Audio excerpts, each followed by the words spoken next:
안녕하십니까. 4월 14일 월요일 MBC 정오 뉴스입니다. 윤석열 전 대통령의 내란 우두머리 혐의 첫 공판이 오늘 오전 열렸습니다. 윤 전 대통령은 모습을 드러내지 않은 채 지하 출입구를 통해 법정에 출석했는데요. 서울중앙지법에 나가 있는 취재기자 연결하겠습니다. 윤상문 기자, 재판 상황 전해주시죠. 네, 윤석열 전 대통령의 첫 내란 우두머리 혐의 공판이 오늘 오전 10시부터 시작됐습니다. 오전 재판은 조금 뒤에 끝날 것으로 보이고요. 오후에 다시 재판이 속개될 예정입니다. 윤 전 대통령이 파면된 뒤 자연인 신분으로 처음 법정에 서는 만큼 어떤 모습으로 재판에 출석할지 관심이 쏠렸습니다. 그러나 윤 전 대통령 모습은 카메라에 찍히지 않았습니다. 서초동 자택에서 경호 차량을 타고 온 윤 전 대통령은 지하 주차장을 이용해 곧바로 법정에 들어갔습니다. 서울고법이 지하 통로 이용을 허가한 데다 지기현 재판장 등 담당 재판부가 법정 내부 촬영도 허가하지 않았기 때문인데요. 특혜라는 지적이 이어지자 재판부는 촬영 신청이 너무 늦게 제출돼 피고인 의견을 물을 수 없어서 기각했다고 해명했습니다.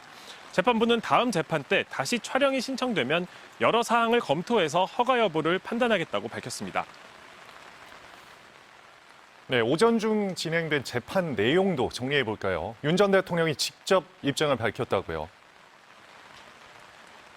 네, 그렇습니다. 검찰이 1시간가량 공소사실 요지를 낭독했고 윤 전 대통령 변호인이 혐의를 모두 부인하는 입장을 밝힌 뒤에 윤 전 대통령이 직접 진술에 나섰습니다. 우선 윤 전 대통령은 전두환 노태우 내란 사건 공소장과 판결문을 분석해봤다면서 국회의 해제 요구를 즉각 수용한 비상계엄을 내란으로 구성했다는 것 자체가 법리에 맞지 않다고 주장했습니다. 또 수사 초기 겁먹은 사람들이 수사기관의 유도에 따라 진술한 게 검증 없이 반영됐다고 주장하기도 했습니다. 지난해 3월에서 4월 이른바 안가 모임이나 김용현 전 국방장관 임명, 문상호 전 정보사령관 유임 조치 등에 대해서도 검찰이 주장하는 내란 모의 과정이 아니라고 반박했습니다. 내란 사전 모의에 대해 코미디 같은 이야기다 이런 말도 했습니다. 국헌을 문란하게 할 목적은 없었다면서 질서 유지요, 평화적 계엄이라는 기존 입장도 되풀이했습니다. 이미 헌재가 윤 전 대통령을 파면하면서 민주주의에 헤아릴 수 없는 해악을 가했다고 지적했는데도 자신은 자유민주주의를 지키려고 했다는 입장도 반복했습니다. 조금 전 재판장은 윤 전 대통령에게 검찰과 마찬가지로 1시간 정도의 진술을 마무리해달라고 요청하기도 했습니다.